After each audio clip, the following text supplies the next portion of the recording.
మిమ్మును కరుణింపవలెనని ఆయన నిలువబడి ఉన్నాడు. యెషయా 30:18. తండ్రి చిత్త ప్రకారముగా దేవుని ఆజ్ఞను పొందుకొని ప్రభువైన యేసుక్రీస్తు వారు ఈ లోకమును రక్షించుటకు ఆయన భూమికి తెంచారు. ఏ పాపమెరుగని యేసయ్య పాపి కోసం త్యాగం చేశారు, ప్రాణాన్ని అర్పించారు.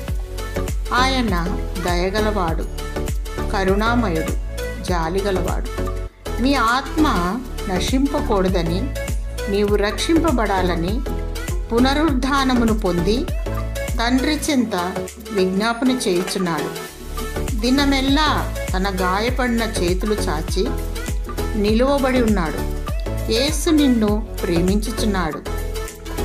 ఏ ఒక్కరూ నశించటం దేవునికి ఇష్టం లేదు. నశించిన దానిని రక్షించుటకు మనుష్య కుమారుడు ఈ లోకమునకు వచ్చాడు. శాంతి సమాధానము లేక ఎటూ తోచని స్థితిలో అంధకారంలో కొట్టుమిట్టాడుతున్నావు. శాంతి, సమాధానం, ఆదరణ, నెమ్మది దయచేయవాడు దేవుడే. యేసు చెంతకురా, ఆయన నిన్ను కరుణిస్తాడు. దేవుని స్తుతించు. దేవుని కరుణాకటాక్షములు కిరీటముగా దయచేయునుగాక. ఆమేన్.